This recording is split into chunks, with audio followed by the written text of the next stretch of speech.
Nos toca a nosotros comprender cuándo Dios abre una puerta y cuándo es el mismo Dios el que la cierra.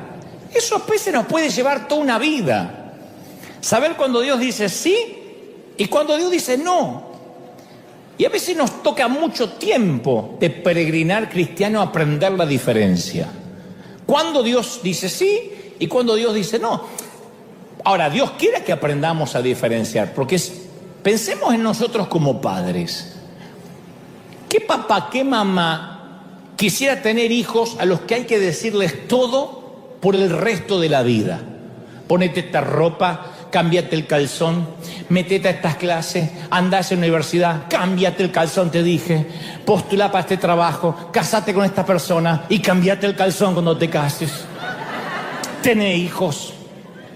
No, porque nuestra meta principal no es que ellos sean robots que cumplen instrucciones, aunque a algunas mamás les encantaría, sino que nuestra meta principal es que nuestros hijos lleguen a ser personas con criterio, con carácter, con sentido común. Y la única forma que pueden lograrlo es tomando decisiones. Ahora, desde luego, esto quiere decir que van a tomar decisiones buenas y decisiones equivocadas. A lo largo de la vida vamos a encontrarnos nosotros y nuestros hijos con puertas abiertas y con puertas cerradas. Ahora, mi pregunta es, ¿por qué algunas puertas nunca se nos abren? ¿Por qué hay puertas que por mucho que oremos no se abren? Ese es el meollo del mensaje. Esa es la cuestión que nos trae aquí. ¿Por qué a veces Dios dice sí y a veces dice no? ¿Qué parte no te entra? ¿Qué parte no entendés?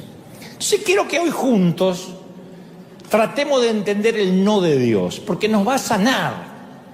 Porque yo a veces te digo, ¿cómo te ama el Señor? Y hay gente que dice, sí, si me amara me estaría contestando lo que le estoy pidiendo. Entonces vamos a tratar de entender el no de Dios. ¿Y por qué nos dice no?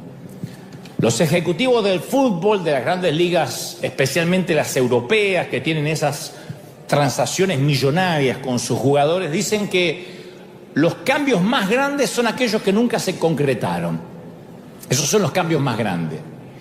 Y de manera similar, algunas de las mejores oraciones son las que nunca recibieron la respuesta que nosotros esperábamos. Porque nosotros cuando oramos tenemos una expectativa de la respuesta, que no es la expectativa de lo que Dios va a responder. Entonces, algunas de las puertas más grandes son las que nunca se abrieron, las mejores, lo mejor que no pudo pasar en la vida a todos, y ahora van a saber por qué, es que ciertas puertas no se abrieron. La Biblia está llena de puertas cerradas como de puertas abiertas. La puerta del Edén fue cerrada después de la caída y Adán y Eva no pudieron volver más al huerto. La puerta del arca, ¡pac!, se cerró y no entró ningún animal más. Y no entró nadie más de los contemporáneos de Noé. La puerta a la tierra prometida, ¡pac!, se le cerró a Moisés. La vas a ver, pero no la vas a pisar. La puerta de construir el templo, ¡puc!, se le cerró a David. Tus manos están manchadas con sangre, así que ese es un privilegio que va a tener tu hijo Salomón. La carta a la iglesia de Filadelfia dice que el santo no solo tiene el poder de abrir puertas, que nadie puede cerrar, y ahí todos decimos siempre amén, sino que también tiene el poder de cerrar y que nadie puede abrir. Pero por lo general, no sé ustedes, pero a mí no me gustan las puertas cerradas. Nos pone frustrados. Ni me gustan ni las entiendo. Si alguien me preguntara, ¿y cuál es la motivación más importante para orar que tenés, Dante? ¿Cuál es la motivación? ¿Qué es lo que te motiva a orar? Y la respuesta es, y la oración contestada. Yo nunca oro si creo que Dios no me va a contestar. Nadie ora pensando que Dios no lo va a contestar. Excepto como esa dama que noche tras noche en la campaña pasaba al frente y pedía oración, y finalmente cuando ya se estaba por morir y Dios no le contestó, dijo, yo sabía que era inútil, por eso Dios no le contestó, porque no tenía fe. Pero cuando uno ora, por lo general cree que Dios lo va a hacer. Entonces, cuando Dios responde una pregunta, una oración que hicimos durante años y llega la sanidad, y llega el cambio, cuando un matrimonio se salva, se restaura, cuando alguien consigue un trabajo, un empleo, yo sé que algunos son muy honestos y cuando encuentran un trabajo lo devuelven, pero otros lo conservan. Claro, cuando ocurre el milagro, ya no queremos orar más porque decimos, ya está, lo hizo, voy a orar por otra cosa, ¿no? Pero siempre tenemos como la gimnasia de seguir orando porque decimos, cada vez que yo oro ocurre algo, es como hacer ejercicio. ¿Qué es lo que nos puede pasar que nos aliente y nos motive a seguir haciendo ejercicio? ¿Qué? Adelgazar. Si la báscula, la balanza no se mueve, si es inútil. Ya estuve como 15 minutos y no adelgazo.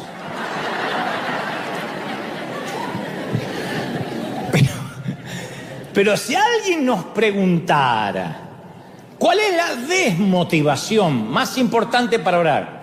¿Qué es lo que te da más flojera, más frustración, que te dice, que piensa, no tengo ganas de orar, que te da desdén, desidia de orar? Y las oraciones sin respuesta. Cuando uno ora y parece que Dios no contesta. Entonces a algunos les encantaría casarse, por ejemplo, y oran durante años para conocer a la persona adecuada, pero no les pasa. Y tienen todo para dar, y tienen mucho amor para entregar, y mucho cariño para compartir, pero oran y dicen, no, tampoco me voy a casar con cualquiera por el hecho de cambiar el estado civil, pero Dios no me contesta, quiero enamorarme, quiero conocer a alguien, y uno es peor que el otro, o una es peor que la otra. O alguien lucha contra la depresión por años, y siempre ora que Dios se la quite, que se le vaya esa tristeza que a veces le embarga los domingos por la tarde, los lunes, los viernes, los jueves, los sábados. Y no pasa. Ahí está la tristeza minando tu interior. O a alguien lo engañan o lo perjudican gravemente de manera financiera, una sociedad, o lo despiden arbitrariamente. Y le pide a Dios que haga justicia. Mucho oramos eso, Señor, haz justicia, Dios ve. Hay un Dios que ve. Y la justicia no triunfa. Y parece que Dios no vio. Entonces empezamos a frustrarnos. Ni hablar cuando ninguna universidad te acepta y mandaste aplicaciones a todas. Cuando ningún médico da con la solución, ni siquiera con el diagnóstico, no te saben decir, te llenan de remedio y cada médico te da un medicamento diferente. Cuando no conseguimos compradores para la casa, o no nos rentan, no conseguimos alquiler, o no conseguimos alquilar. Cuando ningún abogado nos da esperanzas de arreglar nuestra situación migratoria, por ejemplo. Entonces vemos que los caminos están cercados con barricadas. Sabemos lo que es estar frustrado por una puerta cerrada, una puerta que parece que no se va a abrir nunca, bloqueada. Yo creo que ninguna criatura del mundo quiere sentir que la dejan afuera, del lado opuesto de la puerta, obviamente. Entonces las puertas cerradas desaniman. ¿Cómo no? Las puertas que se cierran te frustran y aparecen en un trabajo, en una relación, en nuestras finanzas, en nuestra educación, incluso en nuestro ministerio.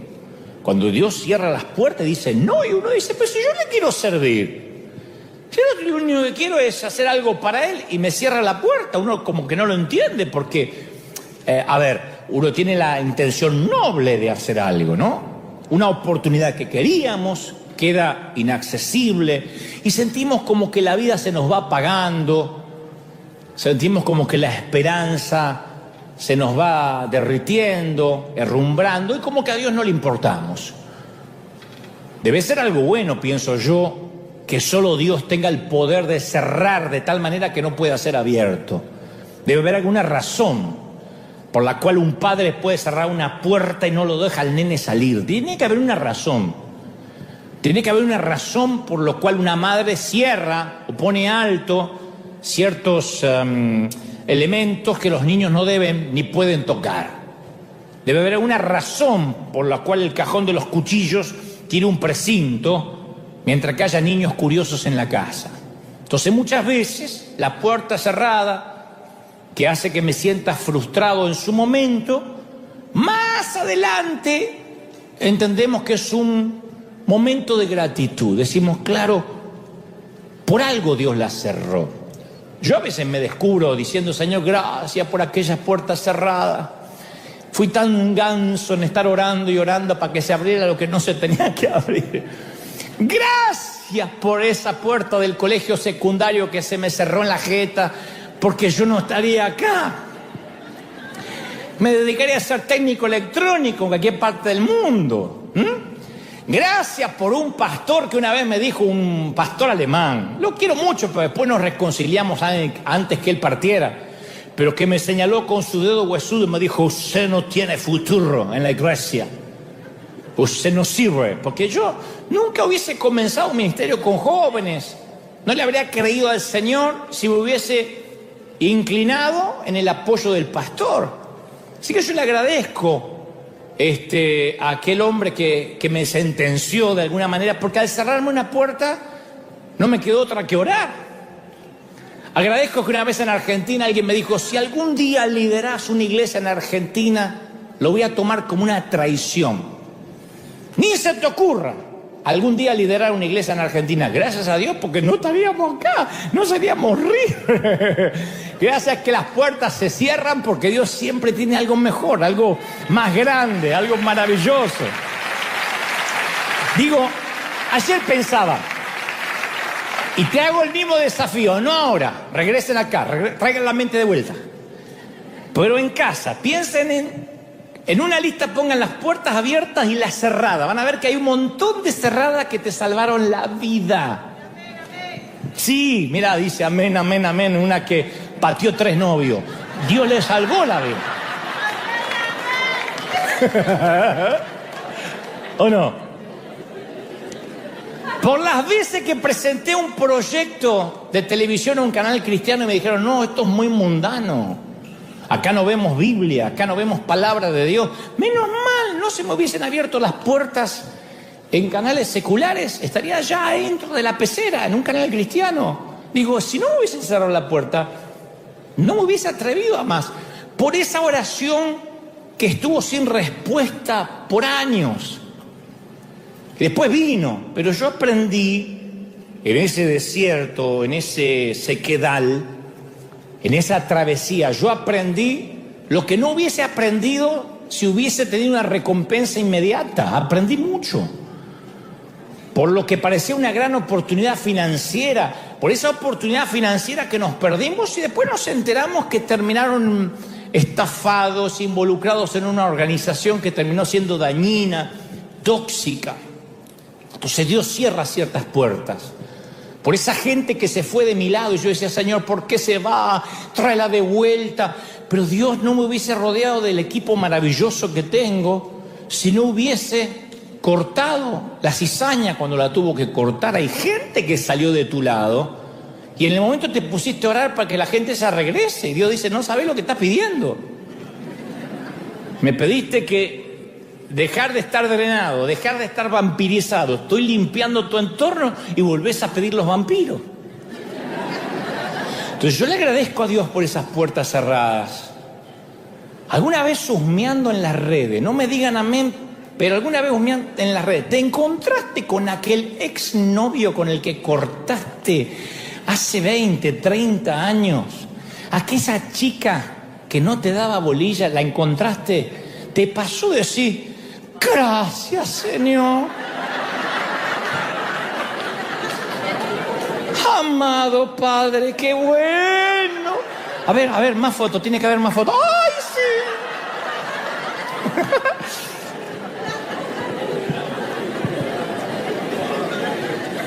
Pero te voy a dejar una reflexión muy profunda, a todo lo que hacen. Tú podrías ser la oración no respondida de alguien.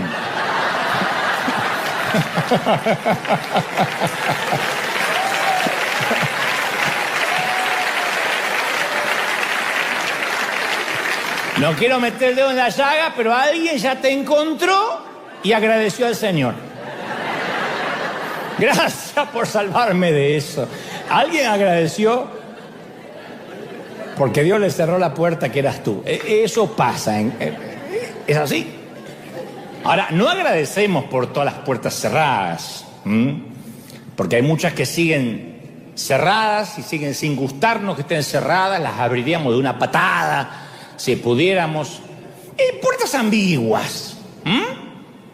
Jesús mismo, cuando habla de la necesidad de perseverar en la oración, dice, llamen y la puerta se os abrirá. Y da el ejemplo de la mujer que importunaba al juez y hasta que el juez le hizo justicia, aunque era un hombre injusto, de tanto que ella llamaba. Pero no dijo cuál puerta hay que seguir insistiendo. No dijo qué tan fuerte tendríamos que golpear. Tampoco dijo cuánto tiempo deberíamos insistir, ni con cuáles. Entonces, ¿cómo sabemos a qué puertas cerradas seguir llamando y a cuáles decir no, ya está cerrando Dios? ¿Cómo sabemos si seguir persiguiendo ese trabajo? ¿Cómo sabemos si seguir persiguiendo esa chica, ese muchacho? O decir, ya está, no lo persigo más.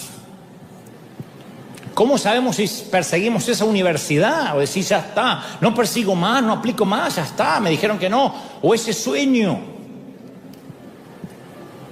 ¿Cómo sabemos si deberíamos olvidar algo, olvidar esa puerta o seguir adelante insistiendo? Ese es el gran juego de la vida. Si fuera fácil, yo no estaría predicando de esto. No es fácil. La buena noticia es que hay una respuesta simple de 2 palabras para todas esas preguntas. La mala noticia, que esas 2 palabras es no sé.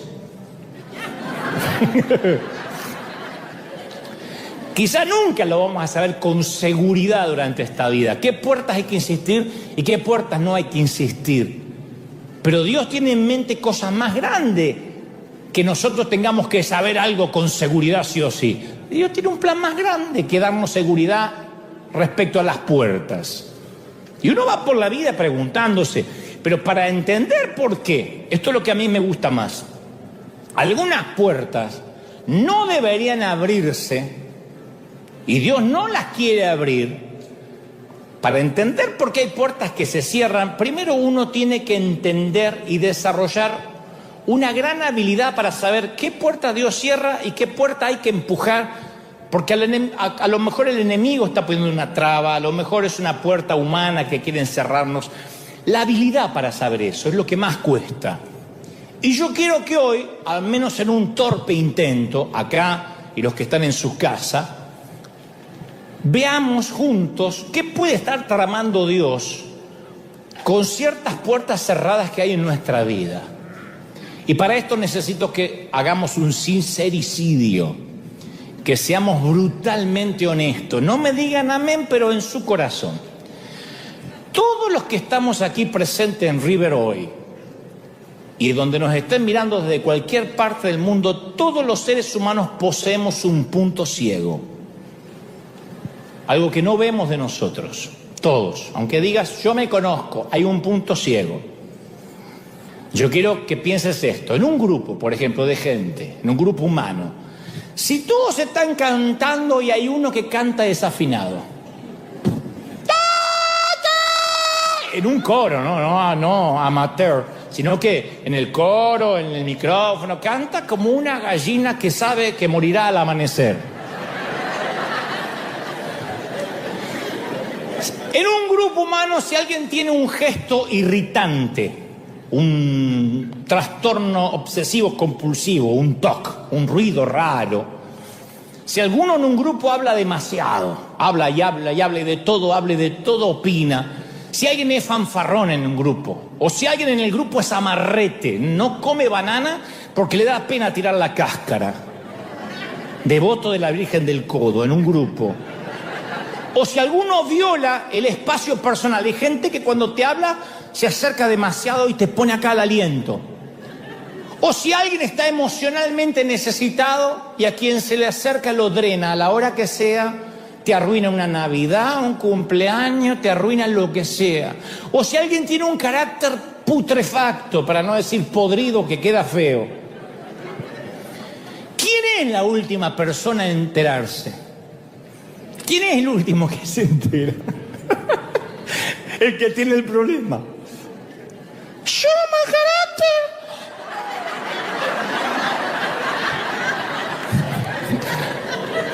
¿Cuándo grité? La verdad acerca de nosotros es que no sabemos la verdad acerca de nosotros. Hay un punto ciego. Las otras personas lo saben, ya te digo. Hablan de nosotros entre ellos. ¿Viste el aliento? ¡Ay, se comió un cadáver! La que se comió el cadáver no sabe. Y entre los recuerdos que todos conservamos de nosotros mismos, hay algunos que solo se lo contamos a nuestros amigos, a nuestros allegados.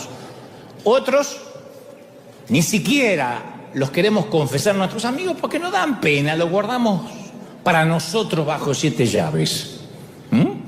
Pero hay otras cosas, muchas, que no queremos ver de nosotros, que no nos confesamos ni siquiera nosotros mismos, no lo queremos ver. No queremos pensar que somos eso. Esta misma mañana podría decir, ¿cuántos aquí se consideran orgullosos? Inmediatamente te viene a la mente de un orgulloso que conoce, pero nadie dice yo. ¿Cuántos consideran que no comen huevo porque les da pena tirar la cáscara? Nadie. Oh, yo conozco uno que es peor. Nadie se piensa en uno mismo. Entonces la autoconciencia es esencial para distinguir por qué Dios no abre una puerta. Ahora te voy a explicar, el conocerte. Porque para saber por qué Dios a veces dice no, definitivamente, tenemos que estar muy conscientes de lo que nos está pasando a nosotros por dentro. ¿Por qué estamos orando lo que estamos orando? Pablo le escribe a la iglesia de Roma, en Romanos 12:3, y les dice, por la gracia que me ha sido dada, que nadie tenga más alto concepto de sí mismo del que deba tener. Más bien, que piense con sensatez, sentido común, conforme a la medida de fe que Dios repartió a cada uno. O sea, para saber qué puertas Dios abre y qué puerta Dios cierra, tenemos que convertirnos en expertos mundiales en conocernos a nosotros mismos. No en conocer al pastor, al otro, en conocernos a nosotros mismos. Si uno no es un experto mundial en uno, en conocerse bien las virtudes y las miserias, no vamos a entender por qué algunas puertas están cerradas, porque no tenemos sensatez. Entonces tenemos que tomar conciencia de cómo hizo Dios nuestra forma de ser. ¿Cómo estamos cableados? Uno tiene que mirarse al espejo alguna vez y decir, a ver, ¿cuáles son mis intereses? ¿Cuáles son mis convicciones? ¿Cuáles son mis capacidades? Y ahora, ¿cuáles son mis defectos? No hay nadie. ¿Cuáles son? Además de los que devuelve el espejo, los de adentro. Y ser consciente de qué parte de nosotros son las que deseamos evitar pensar. Porque hay muchas cosas que no queremos pensar que somos así. Generalmente juzgamos al otro por las acciones, pero a nosotros no juzgamos por las motivaciones. ¿Viste lo que el otro me hizo? Punto, lo sentenciamos. Pero cuando uno hace algo dice, es que no lo quise hacer, no fue mi intención. Nosotros no hablamos de nuestras acciones que lastiman, hablamos de nuestras motivaciones. Bueno, pero yo no lo quise lastimar. Yo aparte yo soy así, a mí me sale. Yo vomito todo lo que tengo para decir, porque si no me atraganto acá. Punto. Entonces a veces hay que verse al espejo y discernir las puertas que nos rodean, pero para eso necesitamos tener conocimiento del mundo interior que tenemos. ¿Por qué estamos orando lo que estamos orando? Porque la falta de autoconciencia es una incapacidad espiritual gravísima. El no conocerse es el gran síndrome que tenemos muchos creyentes. La falta de sentido común, la falta de conocimiento de sí mismo. Dice Pablo, que piense de sí mismo con sensatez. No hay mucha gente que piensa con sensatez de sí mismo. No hay. Yo me he criado en las iglesias escuchando decir, oh, Dios no es poderoso para hacerme presidente si quiere. Amén, gloria al Señor. Y no estudió nunca nada el tipo. O Dios no es poderoso para que yo pueda tocar la guitarra. ¿Fuiste a aprender? No, pero Dios me da poder para tocar. Y tocaba el desgraciado. Era un desastre.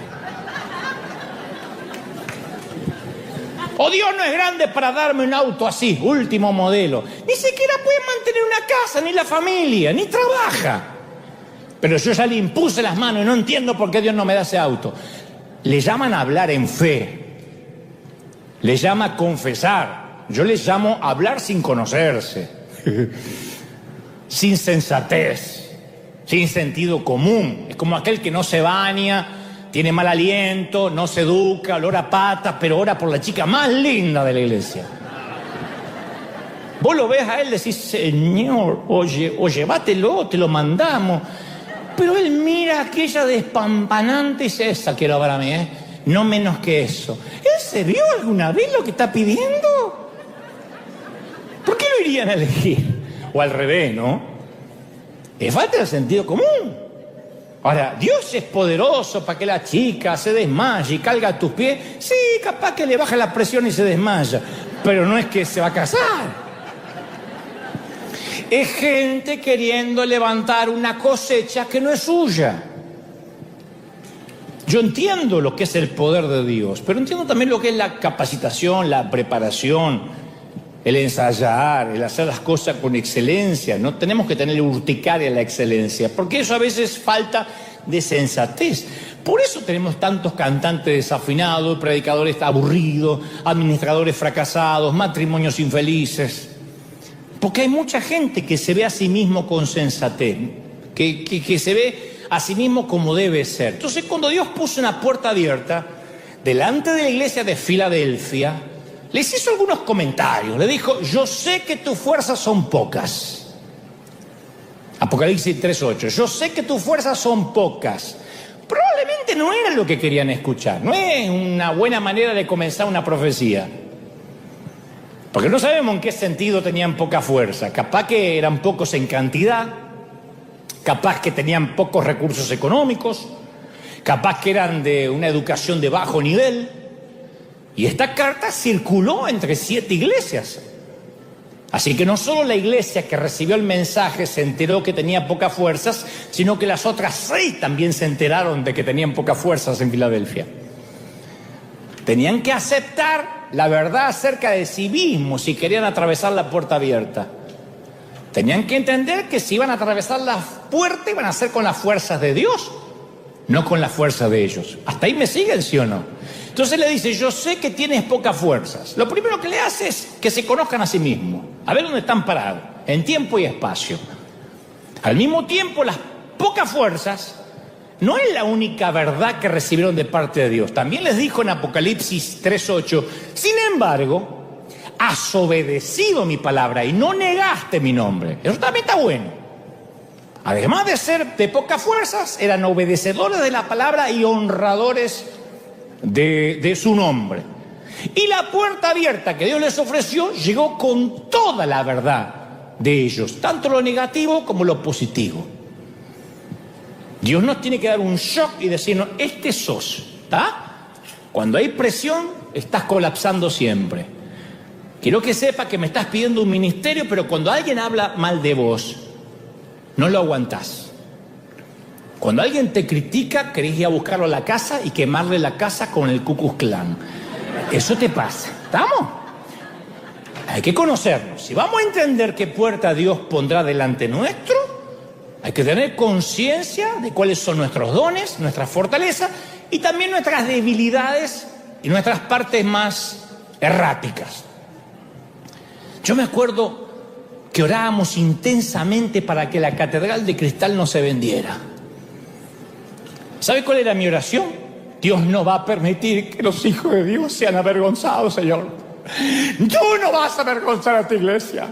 Te decía, todas las mañanas abríamos el periódico y decía, la Catedral de Cristal, se abrió el escrow, ¿no? Que es ese momento de retención financiera, digo, para los que son de otras partes, donde se comienza todo el proceso de venta de un edificio. Cuando se cierra el escrow es porque ya se concreta la venta. Entonces cuando decía, fue a escrow la Catedral de Cristal, yo decía, no, Señor, Tú no vas a permitir que el escrow se cierre. Es una prueba. Es una prueba. No se va a cerrar porque tú vas a hacer el milagro, Padre. Tú vas a hacer el milagro, Padre. En el nombre del Señor. Yo lloraba. Mi motivación no era que Dios se avergonzara, porque yo no tengo por qué cuidar la reputación de Dios. Mi motivación era qué iba a pensar la gente si se vendía. Pero yo estaba preocupado por mi reputación. De hecho, inmediato, apenas se vendió la catedral, aparecieron los que estaban esperando eso, ¿no? Y decía, ¿y ahora qué van a hacer? Ahora quiero verlo a Dante, ahora quiero ver a los hispanos eso. Recuerdo un pastor, ex amigo.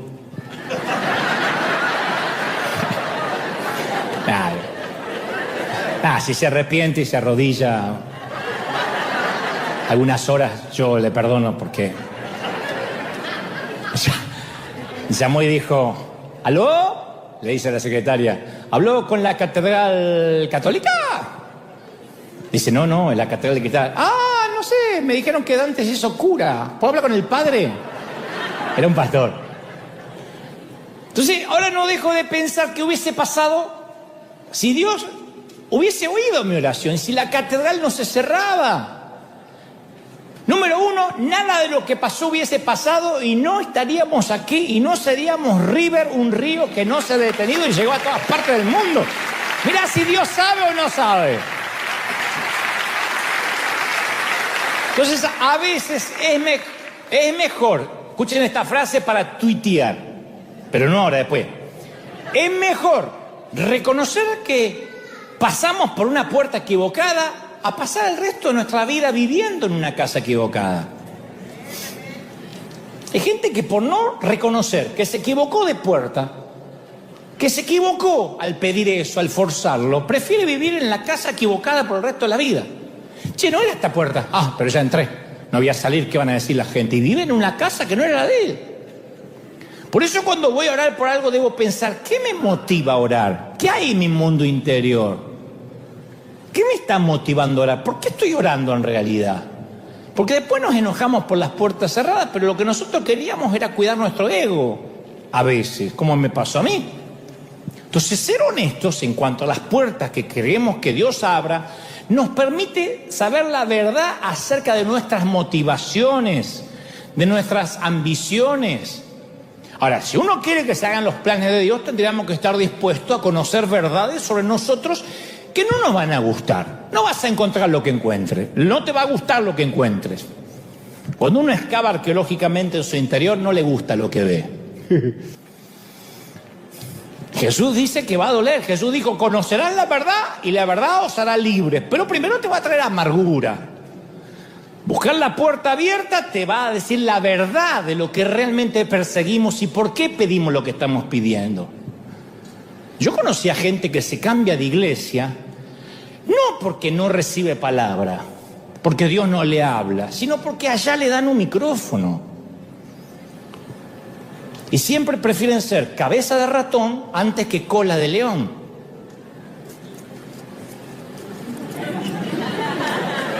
Eso para que lo piensen, ¿eh? Fariseos capítulo 4, versículo 5. Pero se engañan a sí mismos diciendo, no, yo lo único que quiero es ir donde me dejen servir a Dios. No, vos querés estar donde te puedan ver que servís a Dios, que es muy diferente. Porque capaz que a donde estaba servía, pero no lo veían. Y allá le dejan ministrar, exhortar. Entonces dice, me dan un micrófono y me gusta servir a Dios. No, te gusta que te vean. Está bien. Yo no digo que esté mal, está bien, pero hay que hacerse cargo de lo que uno está buscando. Hay que ser brutalmente honesto y decir, a ver, a mí me gusta que me vean, me encanta que me vean. Bueno, sacate foto. Pero digan, ay, no, yo no me gusta, yo no, a mí no me gusta. Cuando uno está impulsivo, quiere todas las puertas, pero hay que saber por qué las quiere. Yo creo que el santo patrono de los impulsivos, siempre digo, era Pedro. Él, cualquier puerta que había, él quería. recibe la invitación de seguir a Jesús, fue el primero que dice la Biblia que lo siguió inmediatamente, ni pensó, vamos, dijo. Ni a la mujer le avisó, vamos. Es el único discípulo que saltó fuera del bote para caminar sobre el agua, que reacciona para defender a Jesús cortándole la oreja a un servidor. No fue estratégico, pero lo hizo. Hablaba antes de pensar, le advierte a Jesús que no diga que va a ser crucificado. Propone construir santuarios para Moisés, Elías y Jesús. Y dice la Biblia, Marcos 9:6, porque realmente no sabía qué otra cosa decir. A él nunca se le ocurrió que podía quedarse callado. No estaba en sus posibilidades de cerrar la boca, ¿no? Promete serle fiel a Jesús, pase lo que pase, después lo traiciona, lo niega. Y en las antípodas de Pedro, ¿quién está? Yo encuentro rápido, por ejemplo, a Gedeón, en el antiguo pacto, que cuando Dios lo ve estaba trillando trigo en el fondo del lagar para esconderse de los madianitas. Está en el libro de Jueces 6:11. Trillar trigo en un lagar es como preparar una cucharadita de café, así, una cucharadita, ni siquiera una tacita. Habla de que era un tipo temeroso, con temor, y Dios lo llama, ¿no? Y le dice, tú vas a ser el libertador de mi pueblo. Y él dice, ¿cómo yo voy a rescatar a Israel? Dios le pone una puerta abierta y dice, no, mi clan es el más débil de toda la tribu de Manasés, soy el menor en importancia de toda la familia. Por eso digo que en el otro extremo de Pedro está Gedeón. Algunos son como Pedro y otros son como Gedeón. A veces no hay que orar por todo, a veces hay que obedecer. Pero Gedeón le pide reconfirmaciones. Los que no saben la historia, pide un vellón, o sea, un pedacito de piel de animal. Dice, Señor, yo la voy a poner acá, en el piso. Había mucho rocío por la mañana, ¿no? Entonces dice, si la tierra se regaba por rocío. Entonces dice, a la mañana yo quiero que caiga el rocío y que el vellón quede húmedo y toda la tierra esté seca. Y entonces voy a saber que vos me hablaste. Y Dios le moja el vellón al otro día. Se toma un día más el tipo y dice, no, vamos a hacer una cosa. Yo pongo el vellón, que se moje alrededor y que el vellón quede seco. Yo digo, está bien, es la última que te hago, ¿eh? Es una de las historias peor malentendidas de la Biblia. Porque el vellón no era una señal de fe de Gedeón. A veces algunos haciéndose lo espiritual dicen, ya le pedí un vellón, aleluya. Gedeón siempre supo lo que tenía que hacer. El vellón fue una expresión de su incredulidad. Estaba pidiendo reconfirmación porque no podía creer que el Dios que le estaba hablando era el Dios de él. Era una concesión que Dios le dio a sus dudas. Está bien, que era un vellón, te pongo... Pero un vellón no es fe, es incredulidad. Entonces aquel que dice, yo para saber si una puerta de Dios pido 3 reconfirmaciones porque sos 3 veces incrédulo. Pero volviendo al tema de las puertas, muchas veces pedimos algo inadecuado y Dios la tiene que cerrar. Cierta vez los discípulos entran en una aldea samaritana que no los recibe bien. Claro, si había una tensión entre Samaria e Israel. Y Santiago y Juan quieren orar. Justo Santi y Juanchi, justo los dos, todo. Lo que la señora Zebedeo quería poner a la derecha y a la izquierda. ¿Sabes lo que dice? ¿Querés que oremos, Padre, para que descienda fuego del cielo y mueran todos en Samaria? Jesús dice, te agradezco la gentileza, pero no hacemos eso nosotros. No, pero oramos para que se incendie. No, nosotros no andamos quemando gente. No estamos en eso, no es nuestra doctrina. Aunque hasta el día de hoy hay muchos así que le encanta mandar al infierno a los otros. Si vas a arder, aleluya, te voy a ver arder. Hay gente que son como los hijos de la doña Zebedeo, ¿no? Entonces toda la Biblia vemos puertas cerradas, respuestas a pedidos equivocados. En 4 ocasiones, 4 personas diferentes, Moisés, Jeremías, Elías y Jonás, pidieron la eutanasia, morirse. No voy a decir quién más aquí, pero más de uno dijo, cómo me gustaría.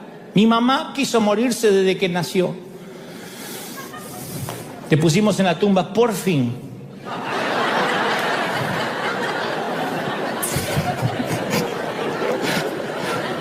Ustedes me van a matar.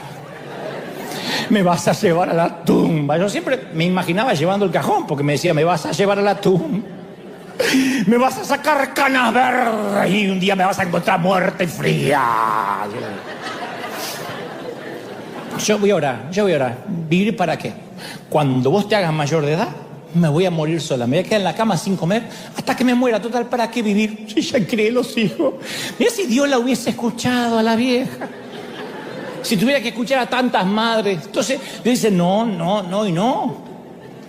Yo creo que estos profetas, después de la depresión, agradecieron, se alegraron de que Dios les dijo que no. Gracias a Dios las veces que nos dijo que no. No, ¿qué parte no se entiende? No. Algunos de los mayores regalos de Dios son las oraciones sin respuestas. Yo sé que nos cuesta entenderlo, pero lo mayor que Dios te pudo regalar es lo que no te respondió. Las puertas se cierran porque hay algo mejor. Y está bueno que Dios se reserve el derecho de admisión, de decir sí o no, porque Él sabe mejor que nosotros qué es lo mejor. Todo poder que tiene el ser humano lo corrompe. A nosotros nos dan poder y lo usamos para destruir. Esto aplica a la palabra, el poder de la palabra, el poder de la lengua, el poder político, el poder económico, el poder nuclear. Imagínate si al orar tuviéramos un poder sobrenatural que suceda todo lo que querramos. Como la película de Jim Carrey, traducida al español como Todopoderoso, que dijéramos, todo lo que yo quiera se va a hacer. Imagínate el desastre que haría. ¿Cuántos ya habrían cambiado de marido, de esposa, de suegra? Las suegras estarían todas desaparecidas, habría un déficit. Y cualquiera que piense que la oración no sirve, no sirve porque Dios no contesta, es una torpeza. La oración no es un conjuro. Lo voy a declarar 3 veces y lo voy a declarar y le voy a imponer las manos. ¿Sabe qué es orar? Es hablar con una persona muy sabia. Dios, que a veces te va a decir sí y a veces te va a decir que no. No es declarar, no es un conjuro, no es abracadabra, no son 3 deseos al genio de Aladín. Es hablar con alguien que es sabio y te va a decir cuándo conviene que la puerta se abra y cuándo te va a decir no te conviene. A veces te va a explicar por qué y a veces no te va a explicar por qué. Nosotros no le explicamos a nuestros hijos por qué no a veces. ¿Por qué no? Porque no hay punto. ¿Cree que te diga cuál es la oración que más se hace? La oración que más hacemos todos, acá y en cualquier parte del mundo, te va a decir, Señor, cámbiala, Padre. Cámbiala. Transfórmalo.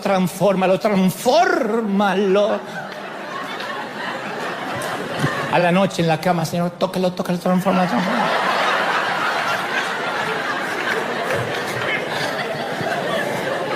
Transfórmalo. Haz que sea como yo quiero que sea.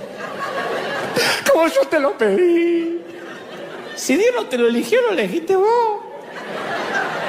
Haz lo que haga, lo que yo quiero que hagan. Siente por esa cabeza que entre. Y estás orando. Y siempre queremos que Dios moldee a los demás que nos rodean, en lugar de orar por nuestra propia vida. Siempre estamos por el otro. Israel, casi termino. Israel, el pueblo de Dios, tenían un sueño, querían ser una gran nación. ¿Qué le dijo Dios? No. Derrotados, exiliados.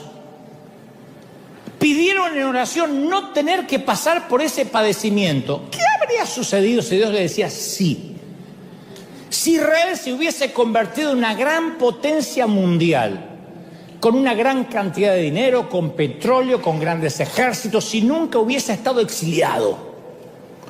Si se hubiese quedado con su fe para sí mismo, sin compartirla, nunca hubiese tenido profetas que soñaban con otro reino, un reino mayor, un reino espiritual para toda la humanidad. Cuando se le cerraron las puertas de la grandeza militar, la grandeza política a Israel y la grandeza geográfica, se abrió otra puerta pequeña para otro pueblo, con otro tipo de misión, y que cambió al mundo entero hasta la fecha y nos convirtió en una superpotencia que traspasa la frontera. Alguien tiene que decir amén. Y Dios conoce en persona el sufrimiento de las puertas cerradas como jamás lo conocerá ningún ser humano. Dios le ha dado a cada ser humano la llave de la puerta de su propio corazón. Y Él no entra por la fuerza. Dice, mira que estoy a la puerta y llamo. Yo leí la carta de un papá cuya hija de 8 años le diagnosticaron una enfermedad que pone en riesgo su vida. Y él dice, todos los días oro por sanidad. Una carta que llegó a la oficina. Todos los días trato de entender. Le pido a Dios, ¿podrías hacer que me enferme yo? ¿Podría enfermarme yo en lugar de mi pequeñita? Estoy tan enojado con Dios. Me puso en la carta en imprenta, estoy tan enojado con Dios. Trato de aguantar, pero estoy enojado, Dante. ¿Por qué el cielo permanece callado ante la oración de que sane a mi nena? Y yo sé que tú también estuviste en ese lugar en la vida, o en alguno parecido, o algún día lo estarás. Y no te puedo dar una explicación, timarte y decirte que tengo las respuestas, porque nadie tiene todas las respuestas a esto. Solo puedo señalarte a una persona. Puedo decirte que en el corazón mismo del Evangelio, acá, hay una oración sin respuesta. Jesús, arrodillado en el huerto, dice, Padre, si es posible, quítame este sufrimiento. Luego agrega, no quiero que sea mi voluntad, sino la tuya, pero no quiero pasar por esta copa.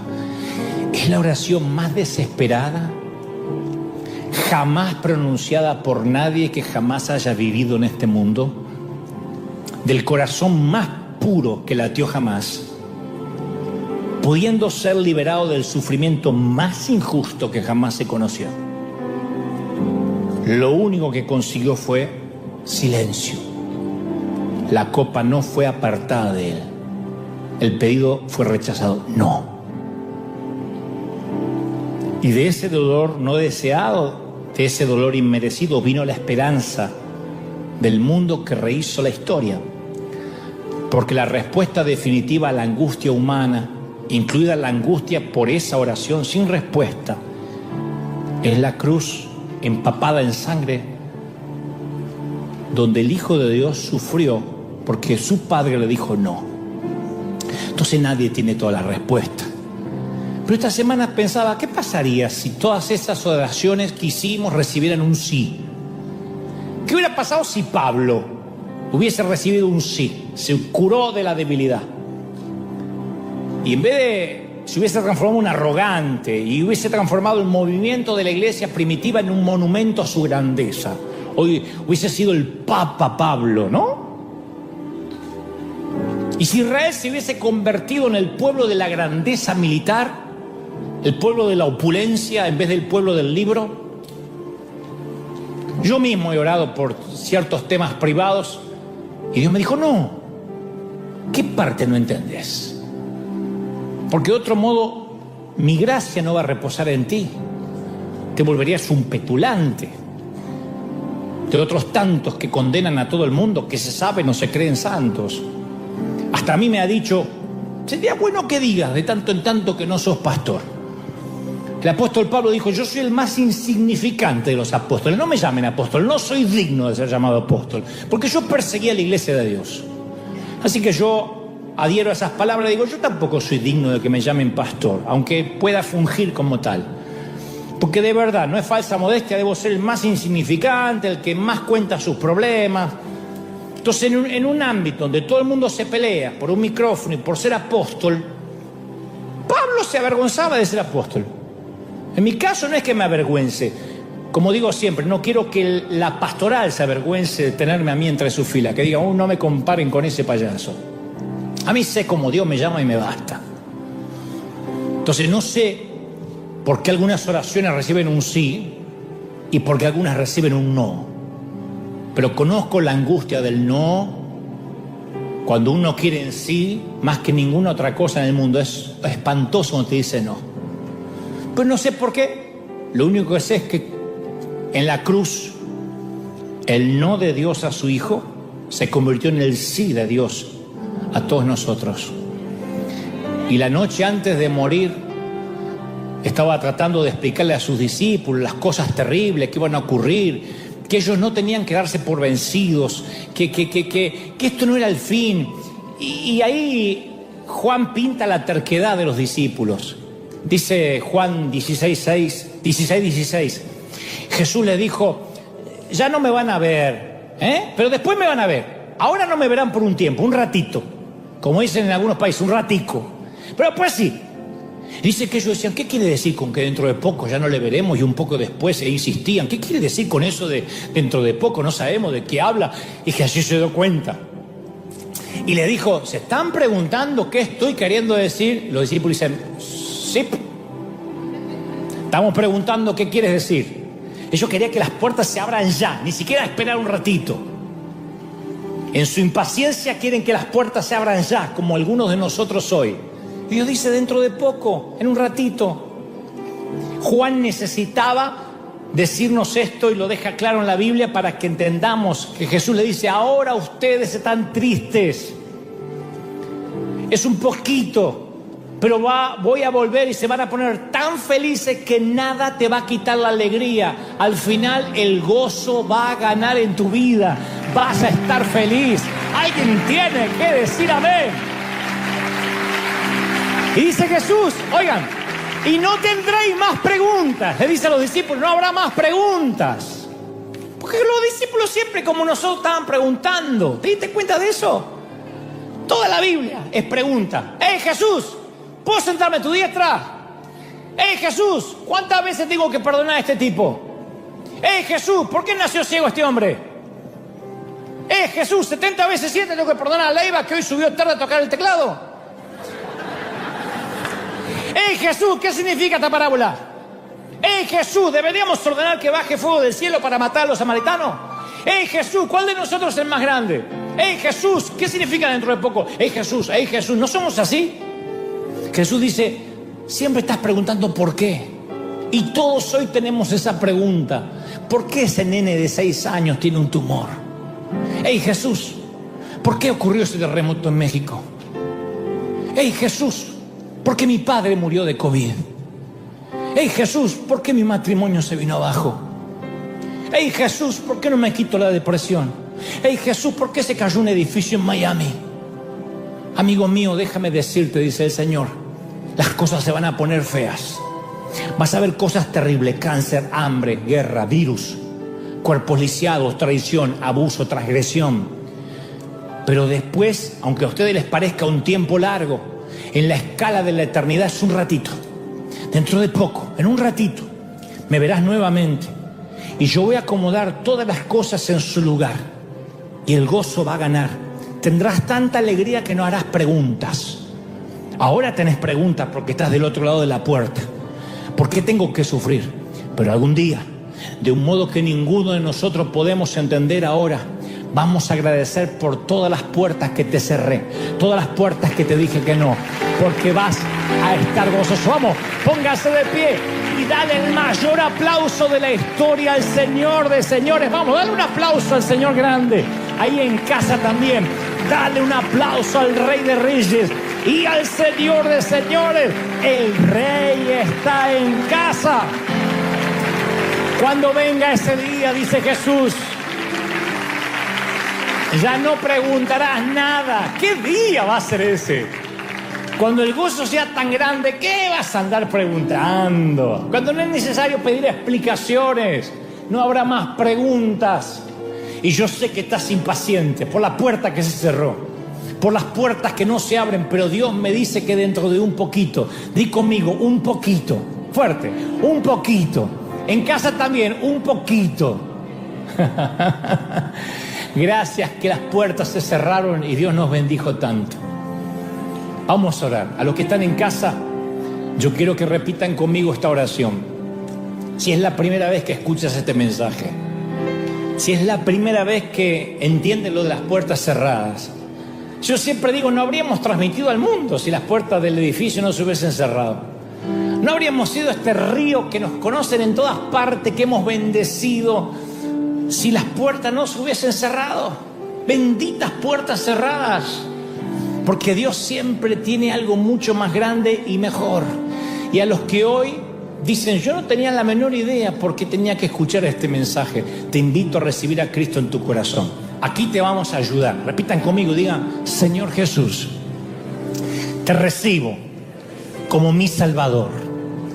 Entra en mi vida, transfórmame, cámbiame, limpia mis pecados.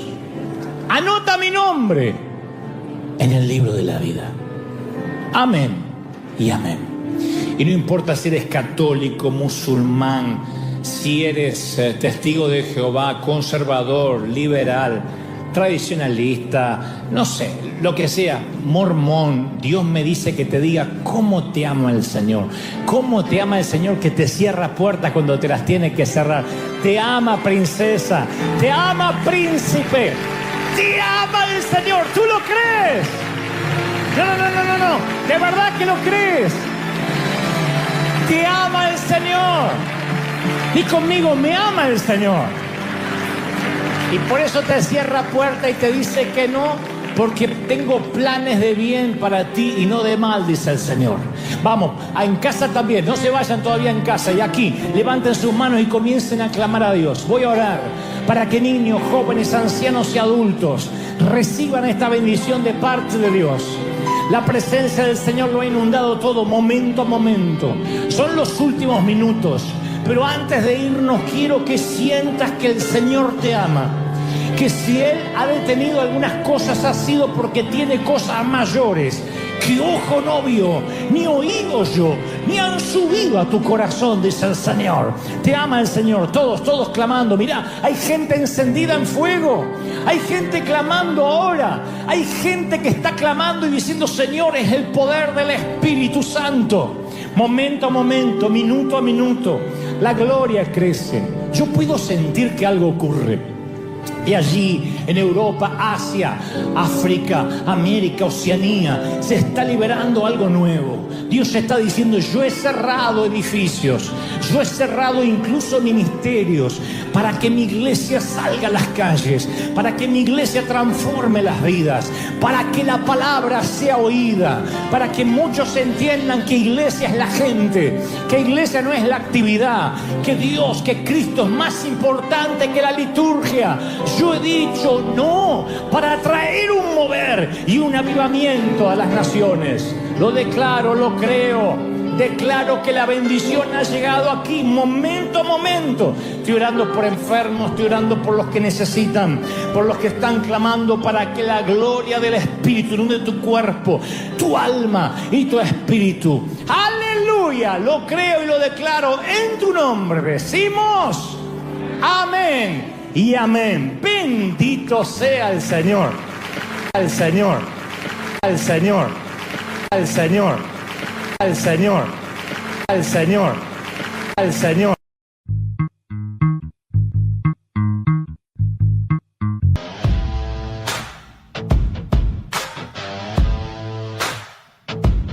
Oh yeah.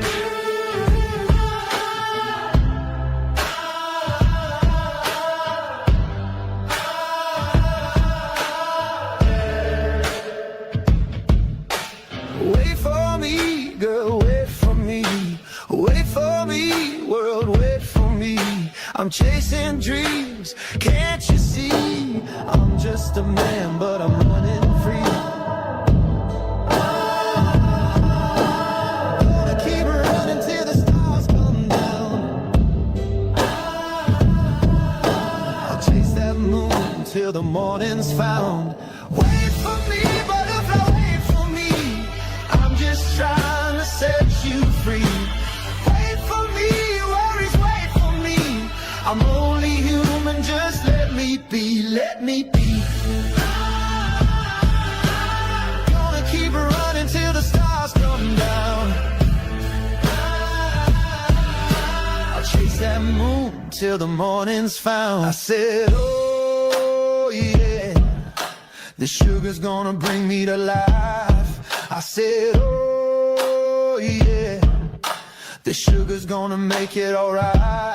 Give me that sweet apple pie. Gonna keep running till the stars come down. Chasing the moon and I won't slow down. Wait for me, butterfly, wait for me. I'm just trying to set you free. Wait for me, troubles, wait for me. I'm only human, just let me be, let me be. Gonna keep running till the stars come down. I'll chase that moon till the morning's found.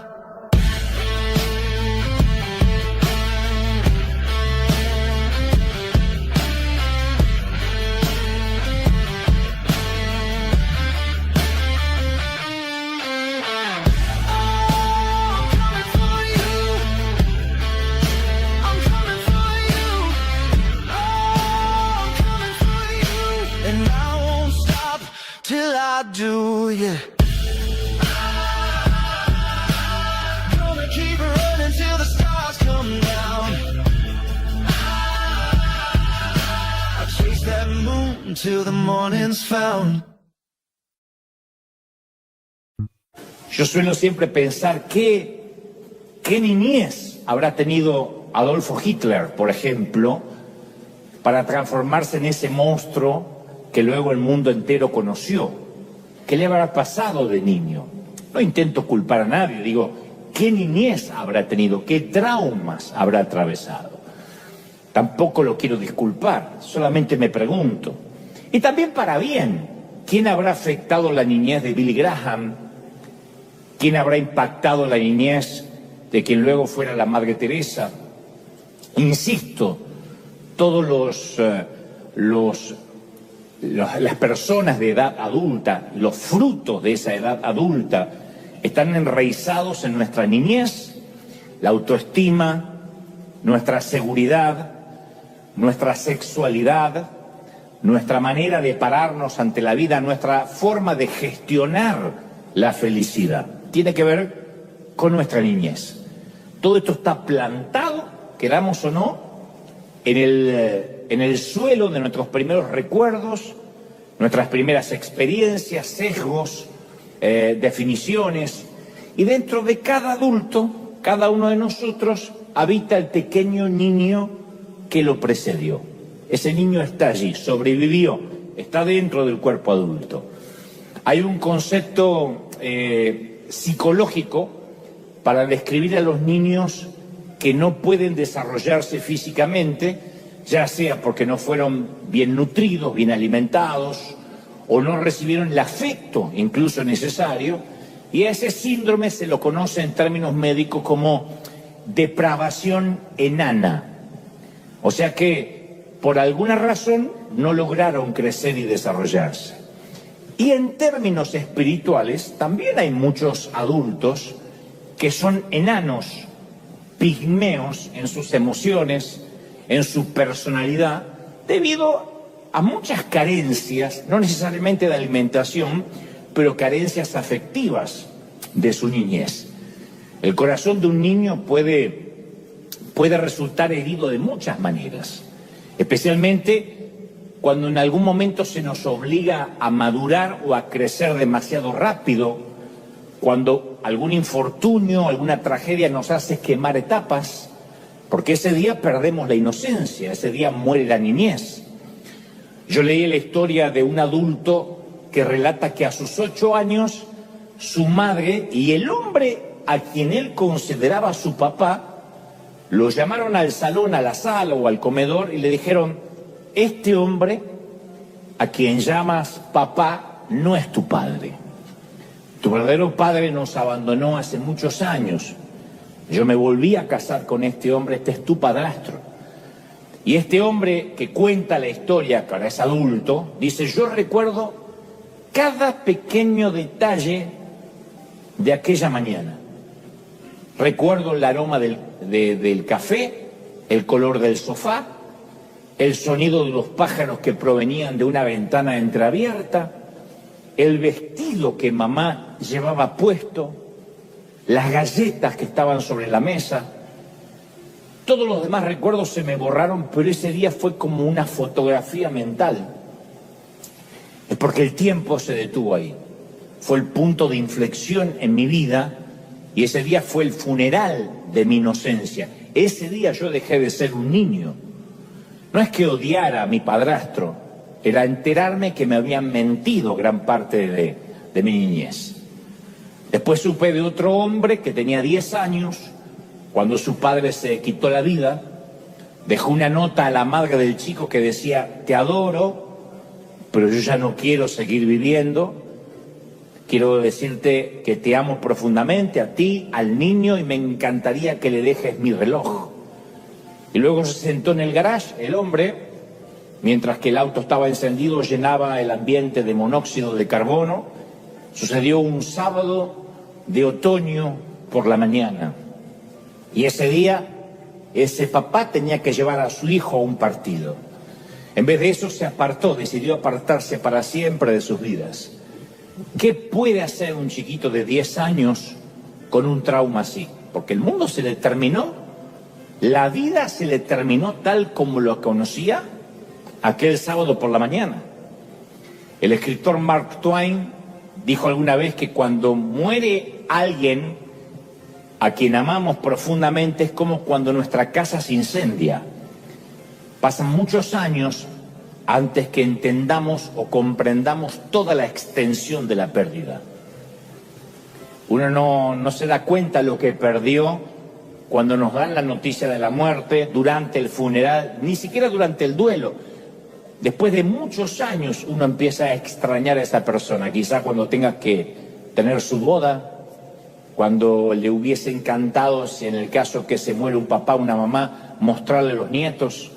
Uno no se da cuenta de la pérdida aún después de muchos años.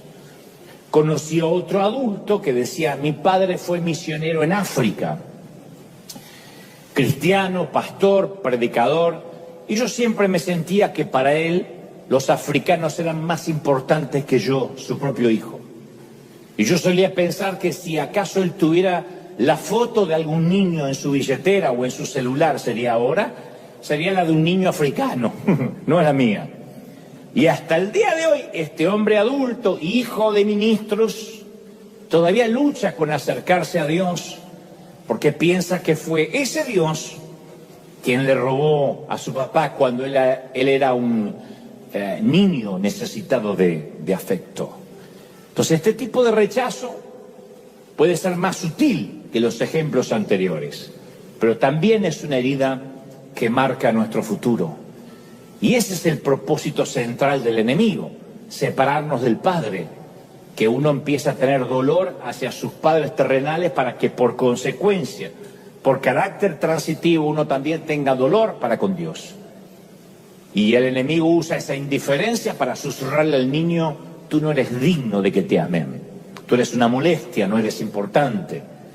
Y en su viaje a convertirse en adulto, todo niño lleva en el centro de su corazón una flecha, una daga clavada que le provoca inseguridad. Por eso yo decía hace un momento que todos los que estamos aquí llevamos un niño dentro.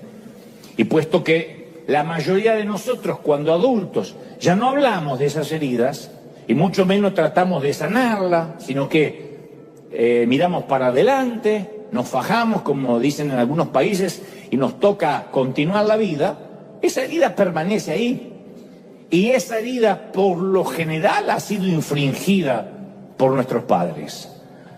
Conocí a cierta mujer con la que alguna vez trabajé, que cada mañana ella llegaba siempre con el ceño fruncido, siempre muy iracunda, ofuscada, como enojada con la vida. No tenía razones aparentes para estar tan molesta, pero era como que en su cara tenía escrito un no antes que alguien le hiciera una pregunta. Alguien se sonrió porque conoce gente así, tiene el no acá. Y ella podía encontrarle el lado negativo a cualquier situación. Una mujer relativamente madura, grande. Y siempre trataba de hacer las cosas difíciles a los demás. Y si alguien venía a cobrar por un trabajo ya terminado, ya hecho, y ella, aún teniendo el cheque para pagarle, lo hacía esperar durante horas, o le hacía firmar eternos formularios burocráticos, y hasta en ocasiones se daba el lujo de hacerlo venir otro día. Tenía ahí para pagarle, decía, no, venga dentro de 2 días. Y se justificaba diciendo, es que no quiero que la gente se acostumbre a que las cosas se obtienen fácilmente. Pero a medida que la fui conociendo, yo sé que a esta altura la odia todo el mundo, sin saber quién es, pero a medida que yo la fui conociendo, me fui enterando de la niñez miserable que esta dama había atravesado. Fui socavando la información, no es que un día me lo contó, pero a medida que relataba una tras otra o dejaba entrever las historias de rechazo que había sufrido desde niña por sus padres, entendí que su actitud de adulta era el reflejo de todas aquellas heridas del pasado. Y al no poder sanar todos aquellos abusos que sufrió de pequeñita, la habían transformado hoy en una mujer amargada y vengativa. De alguna forma ella quería vengarse con gente que no le había infringido ninguna herida, pero ella sentía que de algún modo hacía justicia. Otro hombre relataba que todas las noches se sentaba a la puerta de la oficina de su padre, una oficina que tenía un despacho que tenía en su casa, que siempre estaba cerrada con llave desde adentro. Su padre era un adicto al trabajo y no tenía tiempo ni afecto para el niño. Y este hombre, ahora adulto, contaba entre lágrimas cómo se sentaba a sus 9 años al otro lado de la puerta y le escribía notitas a su papá y se las pasaba por debajo esperando que también por ahí abajo llegara alguna nota de respuesta. Ni siquiera esperaba que le abriera la puerta. Pero nunca hubo respuesta. Ninguna. Nunca. Y el mensaje que él procesó como niño es: yo no soy amado, yo no soy importante. Y eso es lo que nos enseñaron también nuestros padres. Enterramos nuestras heridas y no las volvemos a mencionar. De eso no se habla. Y todo ese falso yo es una ceguera escogida. Escogemos hacer de cuenta que no pasó. Pero Dios dice, yo no puedo bendecir a un impostor, yo no puedo bendecir lo que finges. Dios tiene que bendecir lo que somos en realidad. Y Dios quiere que para que reconozcamos quiénes somos, le dejemos excavar en lo profundo, le contemos nuestras heridas. Él está muy furioso por lo que te hicieron cuando niño. Lucas 17:2 dice, mejor que quien te lastima se ate al cuello una piedra de molino y se arroje al mar antes de hacer tropezar a mi pequeñito o a mi pequeñita. Él está muy furioso, él no aplaude, no celebra la herida. Ahora, ¿sentirías desprecio por un hijo que no puede superar una herida de la niñez? No. Tendrías compasión. Nadie diría, pero madura. Tendríamos compasión. Y el Señor tiene compasión por nuestras heridas. Ahora escucha atentamente. Reconocer la herida no es lo mismo que sanarla, que sanar el corazón. Claridad y revelación no equivale a restauración. Mucha gente se queda con la revelación, pero no se restaura.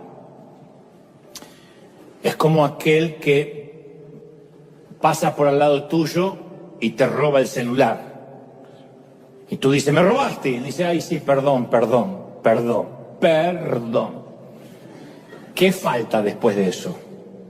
Que te devuelva el celular. Pues dice, perdón, y se lo lleva. Es un perdón sin restauración. Reconoce que lo robó, pero no restauró. Entonces uno puede decir, sí, es verdad, qué infancia difícil que tuve, ¿eh? Bueno, voy a seguir molestando al mundo. Y te vas y sigues con tu vida. No, el solo hecho de que entendamos de que tenemos una herida o que podríamos tener una, no la cura. Tenemos que ser intencionales respecto a nuestra sanidad. Tenemos que tomar esto tan en serio como si el médico te estuviera diciendo, mire, tiene cáncer. Así que hay que comenzar el tratamiento ya. No el lunes, ya. Porque recién cuando nos animamos a reconocer nuestras heridas, ahí recién somos capaces de perdonar a quien nos hirió. Empezamos a sanar, por ejemplo, cuando logramos ver que nuestros padres a lo mejor actuaron así porque ellos también arrastraban sus propias heridas que nadie les ofreció sanar. Yo no voy a justificar a mi papá y a mi mamá, pero cuando yo de grande me enteré lo que ellos habían vivido, yo digo, caramba, soy afortunado de que no me murieron a golpes, a como lo que tuvieron que pasar. Entonces uno empieza a comprender que para perdonar, uno dice, bueno, a lo mejor ellos también arrastraban heridas. Pero perdonar es una decisión, no es un sentimiento, es un acto de voluntad. Porque posiblemente nuestros padres, algunos no estén ni vivos para pedirnos perdón. Entonces no es algo que tenemos que sentir. Si nos abusaron o nos lastimaron, no es algo que vamos a esperar sentir. No vamos nunca a sentir nada bueno. ¿Cómo uno va a sentir perdonar al abusador? Eso no se siente, ni en 1.000.000 de años. Entonces no esperemos perdonar hasta tener el deseo de hacerlo, porque se nos va a ir la vida. Una vez que uno toma la decisión de perdonar por uno, no por el otro, ahí empieza el proceso de sanar los sentimientos. Puede que lleve mucho tiempo sanar cómo nos hicieron sentir, pero nunca es al revés. Nunca se sanan los sentimientos para luego estar listo para perdonar. Cuando yo ya no tenga más dolor, voy a perdonar. No va a pasar nunca, porque la herida va a estar ahí siempre. Uno decide perdonar para que el dolor empiece a amainar, empiece a irse. Y quiero que entendamos esto, como dije antes, es muy necesario no ignorar las heridas. Hay toda una teología evangélica de decir, lo pasado quedó atrás, no lo piense más, pero la gente sigue arrastrando las heridas y fingiendo. Yo creo que está buenísimo revolver lo que estaba tapado. Sacar el apósito y ver que había una herida pútrida debajo. Porque si uno no saca a relucir la herida de nuestra niñez, si uno no visita el núcleo emocional de nuestra vida, nuestro perdón siempre va a estar incompleto. En primera instancia tenemos que reconocer, número uno, que la herida existe. Número uno, la herida existe.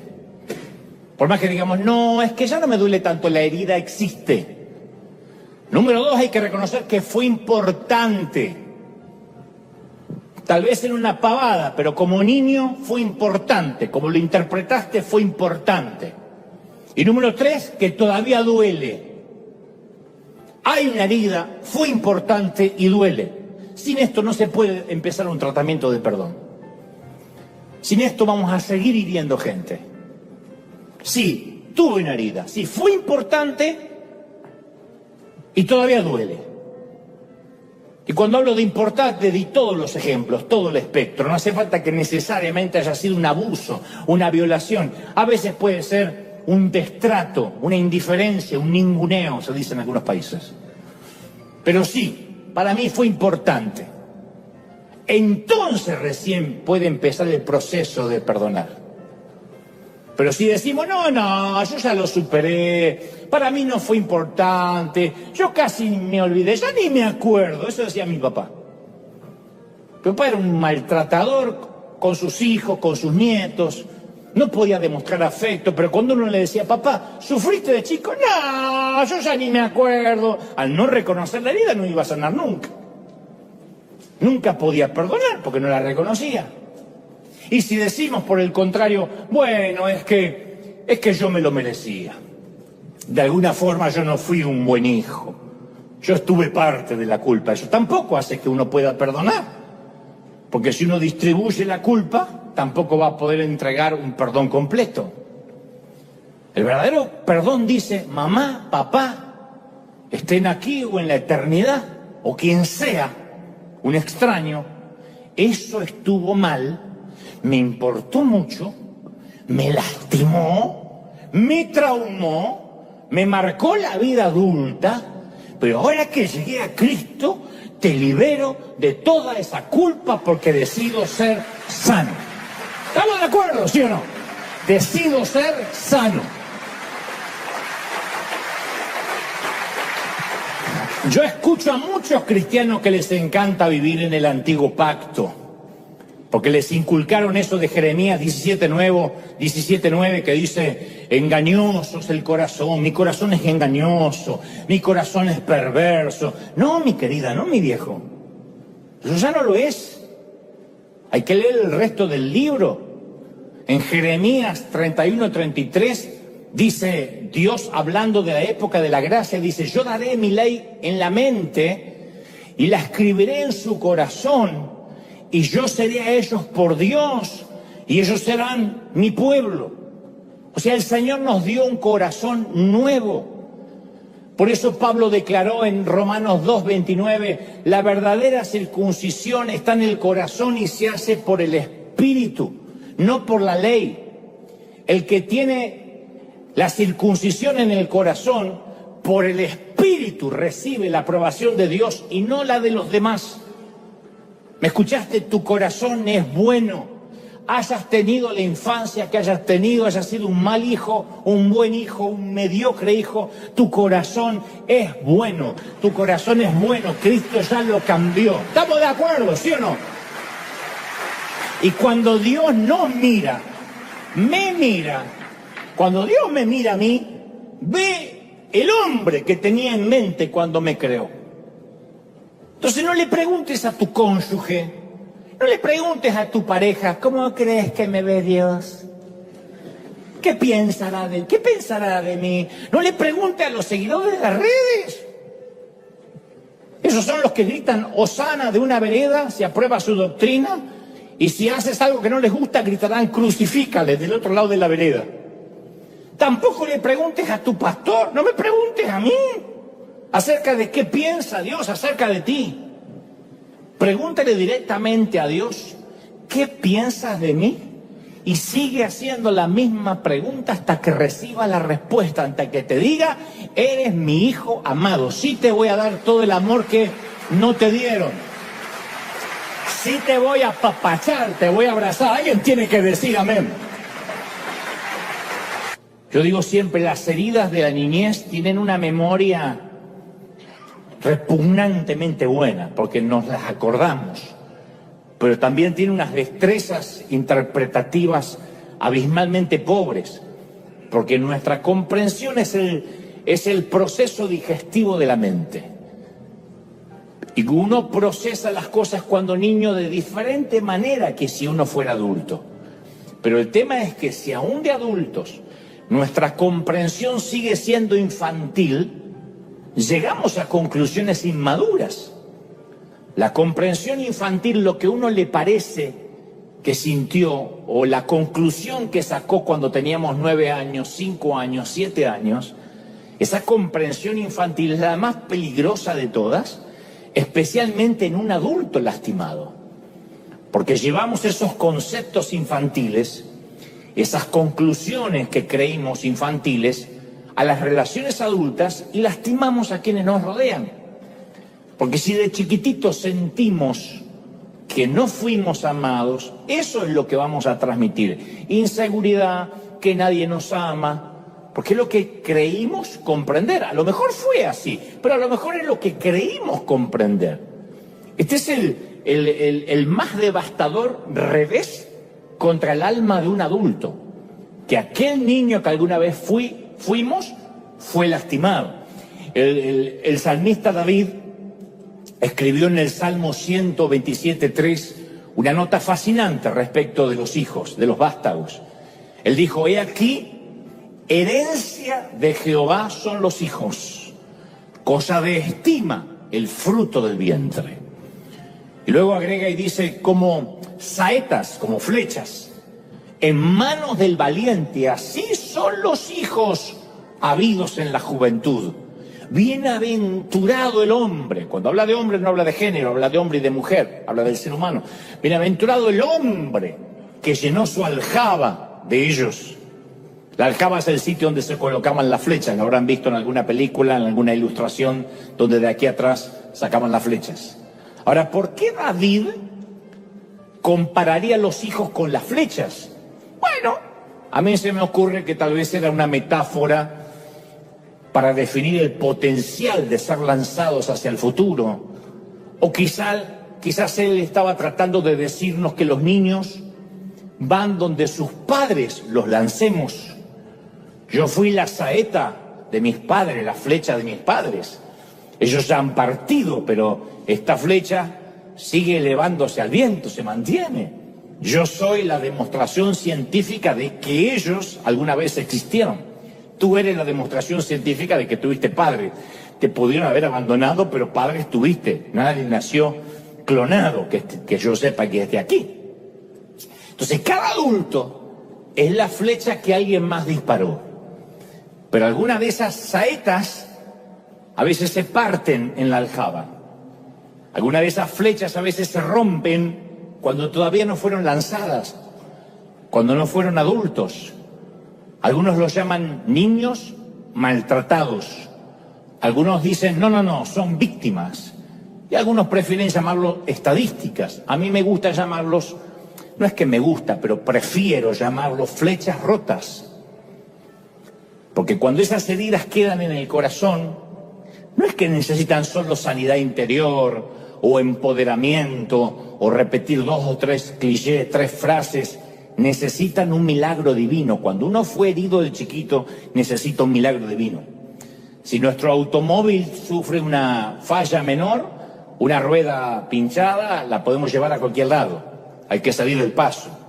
Pero si sospechamos que el auto tiene un problema más serio, hay que llevarlo a la agencia donde la compramos, donde lo compramos, si es posible, el sitio de la marca del auto. Porque nadie conoce su producto mejor que el fabricante. ¿Es así, sí o no? Y cuando se trata de las heridas de la infancia, no es solo una rueda pinchada. No es algo que podemos decir, bueno, lo resuelvo y ya al cabo soy adulto.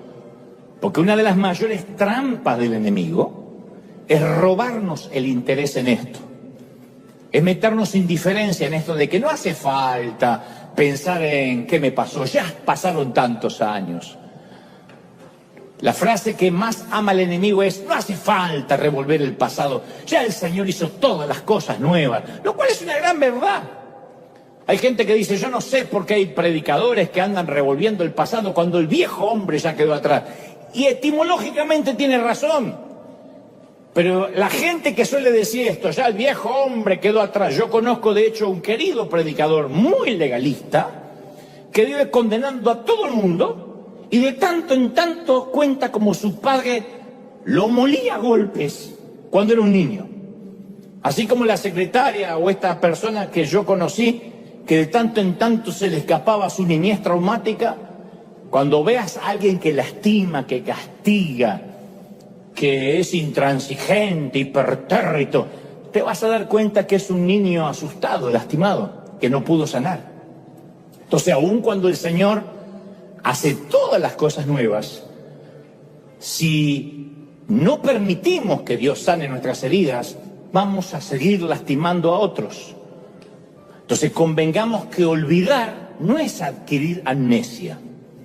Significa permitir que el Señor quite lo infectado y que la herida se sane, como cuando pica una avispa y hay que quitar el aguijón. Si no quitamos el aguijón, va a seguir doliendo.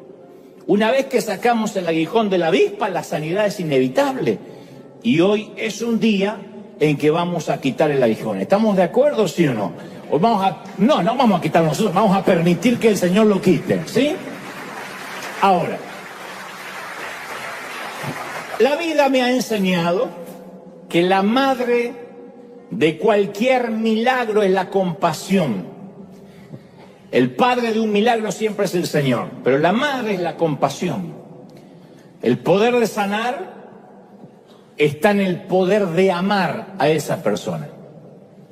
Podemos construir los templos más bonitos, los arenas más sofisticados, los podemos decorar con luces, con la más fina tapicería, con adornos. Pero si las flechas rotas no encuentran amor dentro de estas paredes, aun cuando aceptan a Cristo, solo van a ser adultos heridos fingiendo estar sanos. Esa es la gran contradicción de la iglesia. Que apenas nos entregamos al Señor, lo primero que hacemos empezamos a fingir. Llegamos al Señor diciendo, Señor, necesito de Cristo, y apenas aceptamos a Cristo, ¿cómo está? Hermano bendecido, victoria, aleluya, la gloria del Señor, el Cordero Inmaculado que redime la competencia de la carne. Empezamos a fingir. Porque si confesamos que aún arrastramos heridas de nuestra infancia, nos acusan de no haber aceptado la gracia de Dios. Uno dice, sí, yo acepté a Cristo, soy nueva criatura, pero aún así sigo siendo el hijo de mi papá y de mi mamá. Aún así, la orfandad o el sentimiento de soledad viaja conmigo. El Señor me perdonó, las cosas son hechas nuevas, pero no tengo amnesia. Y debido a veces a esa asfixiante necesidad de mostrar una imagen de santidad, de que el otro no nos juzgue, dentro de la iglesia digo, hasta nos da pena pedir oración. Generalmente pedimos oración, Señor, que Dios me envíe a las multitudes, que Dios me envíe a la África, pero muy raro que digamos, yo pido oración porque vivo malhumorado, y creo que tiene que ver porque cuando niño no me sentí amado y ahora que tengo 50 años tampoco puedo amar. Nadie dice eso.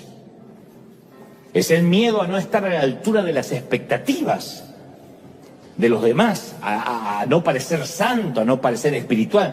Y ese falso yo, esa suerte de impostor, nace cuando en la infancia no nos sentimos amados, cuando fuimos rechazados, cuando fuimos abandonados.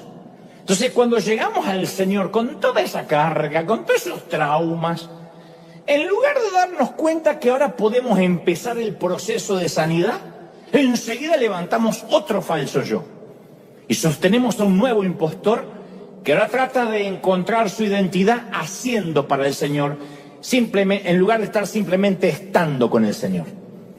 Por esa razón nuestra iglesia está llena de gente que si sienten que no están sirviendo a Dios, sienten que no tienen valor, que ya Dios no los ama, porque no sirven. Por eso en mi tiempo, cuando alguien pecaba en mi iglesia, se lo sentaba un tiempo, o sea, ya no puedes servir porque ahora estás infectado. Yo tocaba la batería de la iglesia y cuando le faltaba el respeto a mi mamá y mi mamá alcahueta iba y le contaba al pastor, el pastor me decía, ¿qué, Dante? A sentarte. No, pero a sentarse. O sea, era una forma de decirte, si no sirves a Dios es porque no mereces servirlo, y si no mereces servirlo es porque no eres amado. A la gente se la sienta, la famosa, lo vamos a poner en disciplina, que no está en toda la Biblia eso, el que ama, el que disciplina es Dios, no el hombre. Y esas flechas rotas que no se permiten sanar, esos niños maltratados dentro de cuerpos adultos, son el caldo de cultivo para el legalismo, para la religión. Muéstrame un legalista, muéstrame un religioso que condena a todo el mundo al infierno y te voy a mostrar un niño que vive en un cuerpo de adulto pero que la pasó mal. Son adultos heridos que necesitan herir, como esta gente que te conté, porque es el único lenguaje que conocen. El herido hiere, el que sangra salpica, siempre es así. Ahora hay que convenir en algo. Todo adulto tiene una herida. Porque hay uno que me está mirando como diciendo, me equivoqué de servicio, justo yo que estoy súper sano. Todo adulto tiene una herida. Yo no conozco a uno que no tenga una. Y el que dice que no, es un hipócrita con heridas que no lo quiere reconocer. Entonces, no importa cuán buena pudo habernos parecido nuestra niñez, no importa cuán maravillosos pudieron haber sido nuestros padres, te aseguro que no fueron perfectos. Tu madre es una hija de Eva.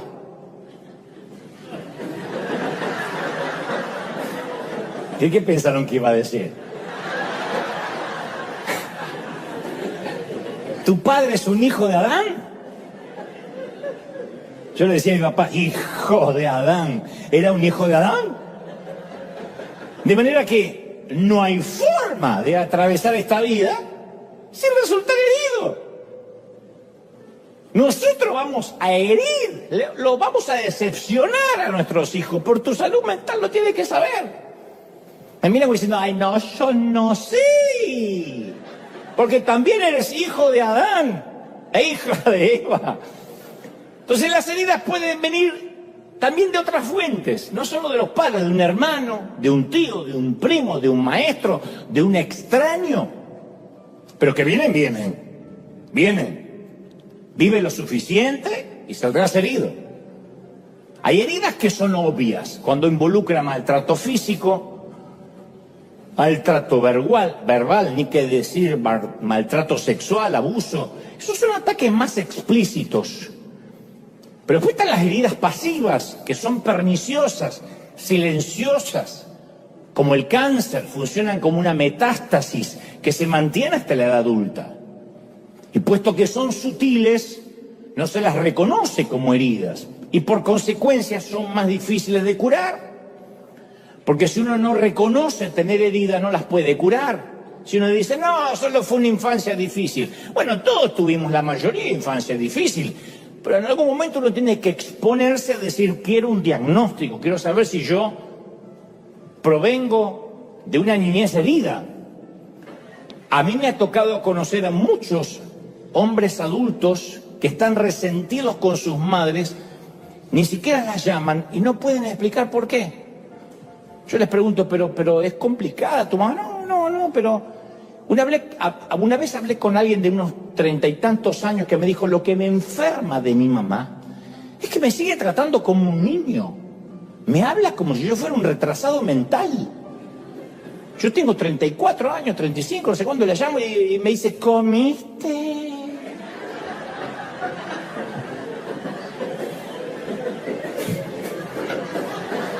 O sea, de alguna manera, la relación con su madre lo hacía sentir que subestimaba su masculinidad. ¿Por qué doy este ejemplo? Porque cuando yo hablo de las heridas de la infancia, no es necesariamente a lo bizarro, a lo que más se nos viene a la mente como una violencia verbal que por supuesto y eso hiere, o una violencia sexual o física. Hay muchas maneras sutiles que nos hieran. Y de herir también.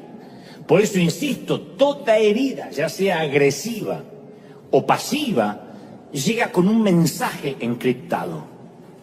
Ese es el mensaje que interpretamos cuando niños. Nuestra reacción a lo que entendamos de ese mensaje va a determinar nuestra personalidad y nuestra manera de afrontar la vida. Uno de los ejemplos que yo te conté es el chiquito que le pasaba notitas al papá por debajo de la puerta. Lo más probable es que el papá estaba pendiente de la computadora y nunca vio las notitas. Lo más probable es que no es que el papá no lo amaba, creo. Quizás estaba metido con un tema en el banco, con problemas financieros, pero el niño, a sus 9 años, interpretó, no soy amado. Ese es el mensaje encriptado que le quedó. De allí surge el falso yo adulto. Entonces la mayoría de los adultos en algún momento vivimos bajo ese falso yo, o sea, un fingimiento que está directamente relacionado con aquella herida de la niñez. Y la herida llega, y cuando llega lo hace con un mensaje, insisto. Como interpretemos ese mensaje, siendo niños, como vamos a escoger vivir nuestra vida adulta. Algunos construyen un caparazón, dice, a mí no me lastima más nadie, este desgraciado me quiso lastimar, esta me quiso lastimar, a mí no me va a lastimar más nadie. Se vuelven duros, malhumorados, vengativos, como la mujer esta que te conté. No se dan cuenta que están tomando venganza, porque es el inconsciente que los hace manifestarse así. Pero construyeron un caparazón para que nadie los hiera. Y realmente lo logran, no los pueden herir más. Pero el caparazón también les impide amar. Y les impide que los amen. Otros se van al otro extremo del espectro, en las antípodas. Se hunden y se vuelven pasivos, timoratos, pusilánimes, porque como nadie los amó, van por la vida mendigando amor y todo el mundo los estafa y todo el mundo los pasa por arriba. O a veces es la mezcla de uno y del otro. Y esto se nota mucho durante la adolescencia. Algunos adolescentes se dejan los únicos 3 pelos en la barba que le crecen, se llenan de tatuaje, se ponen aretes, se pintan de negro para enviarnos un mensaje: no te me acerques, soy muy dark y peligroso. Y me los ve a los mocosos: soy muy peligroso. Lo que está pidiendo a gritos es un poco de amor, de aceptación. Y después está el otro tipo de adolescente que se va al otro espectro, que todo su lenguaje corporal, toda su vestimenta es exactamente lo contrario. Sigo siendo un niño, yo sé que tengo 18 años, pero no me exija. Quiero jugar con mis jueguitos. Y uno dice: ¿cuándo va a madurar? No quiere madurar, porque no quiere que le exijan nada, no quiere responsabilidades. Entonces, en el centro de todo hay una profunda inseguridad y heridas que, si no son sanadas, lo van a seguir por el resto de la vida. Hayan tomado la postura que hayan tomado. Cuando yo era niño, mi falso yo nació como una defensa contra el abandono, con sentirme solito. Como mi mamá vivía en el hospital haciéndose quimioterapia, papá siempre estaba borracho o en la carpintería, yo pasé mucho tiempo de mis primeros 6, 7 años de vida muy solo. Entonces algo me dijo dentro de mí: Dante, nunca más, cuando ya tenía 7, 8, 9, 10, Dante, nunca más seas tú mismo, porque a nadie le gusta como eres. ¿No ves que te dejaron solo? Invéntate un nuevo ser, un avatar, que todo el mundo admire y nadie va a saber quién realmente eres. Así que me convertí en un buen chico, cortés, bien educado, discreto, culto, atento, caballero, respetuoso y argentino. ¡Ja! Leí mucho, dibujé mucho, pero me sentía acosado todo el tiempo con el terror del abandono y la sensación de que no había nadie ahí para mí, que no me amaban. Entonces aprendí que dibujando me daban ese reconocimiento y la aprobación que yo siempre buscaba con desesperación. Y me construí un blindaje que cubrió mis emociones. Y mientras tanto el impostor se presentaba de manera pública, ese mi otro yo, y mostraba que yo era alguien que no le interesaba ni el cariño, ni el afecto, que estaba más allá del bien y del mal. Y ese gran divorcio entre mi cabeza y mi corazón perduró hasta los primeros años de cristiano y de ministerio. Porque convertirse en cristiano no necesariamente arregla las cosas de manera mágica. Mis flechas rotas estaban profundamente alojadas en las profundidades de mi corazón y no me permitían sanar. Así que yo me las arreglé para ocultar esa falencia, esa necesidad. Y como suelo decir, las heridas tapadas nunca curan. El apóstol Pablo le escribe a la iglesia de Éfeso y en Efesios 5:12 dice: las cosas que se hacen en secreto son aquellas que avergüenzan a las personas aún al mencionarlas. Pero cualquier cosa, dice Pablo, que es expuesta a la luz, será iluminada, y lo que es iluminado se convierte en luz. No se pierdan esto. Cualquier cosa que sale a la luz es iluminado. Parece algo infantil. Pero lo que es iluminado refleja también luz. Entonces Dios no solo quiere perdonar nuestros hechos vergonzosos, sino que incluso quiere convertir nuestra oscuridad en luz para otros. Y a veces, en un vano intento de no querer resolver nuestro pasado, privamos a los demás de nuestro don de sanidad. No podemos sanar cuando estamos heridos. Si ocultamos nuestras heridas por miedo, por vergüenza, nuestra oscuridad interior no puede ser ni iluminada y mucho menos convertirse en luz para los demás. ¿Cómo un adulto herido desde niño va a sanar a otro adulto? Por eso hay tantos predicadores dando palos y mandando gente al infierno, porque la mayoría son niños heridos. Creen que Dios es como el padre o el padre que no tuvieron. Insisto, un adulto herido hiere. Un adulto sanado sana. Un adulto oscuro oscurece. Un adulto iluminado ilumina. Alguien tiene que decir, quiero ser de esos últimos, ¿o no? Ahora, Dios no desea que nuestra historia termine así. Bueno, Él es una flecha rota. Entonces, uno tiene que recordar que Jesús, cuando enseñó acerca del corazón del Padre en la parábola del Hijo Pródigo, allá en Lucas 15:20, dice, todavía estaba lejos el Hijo perdido, el pródigo. Cuando su padre lo vio, se compadeció de él. Salió corriendo el papá, fue a su encuentro, lo abrazó y lo besó. Y no eran besuqueros como los argentinos. No. Era Medio Oriente, no acostumbraban a besar, pero fue tanta la compasión que lo abrazó y lo besó. Dios siempre vendrá en busca del niño, no importa lo viejo que seamos. Dios siempre va a venir a rescatar ese niño que fuimos, ese niño que alguna vez se fue apartado, enojado, y nos va a decir que somos su hijo amado. Hay un pasaje magnífico en Jeremías 31:20 que dice, Efraín es para mí mi hijo amado, es el hijo que más quiero. Yo creo que no hay otro pasaje tan tierno en las Escrituras como eso, es el hijo que más quiero. Aun cuando lo reprendo, cuando lo reto, no dejo de acordarme de él y mi corazón se conmueve por él y tengo una gran compasión cada vez que lo veo. A mí me gusta reemplazar Efraín por Dante. Y puedes reemplazar Efraín por tu nombre, pero a mí me gusta Dante. Para mí es mi hijo amado. Es el hijo que más quiero. Tomá, pongan su nombre.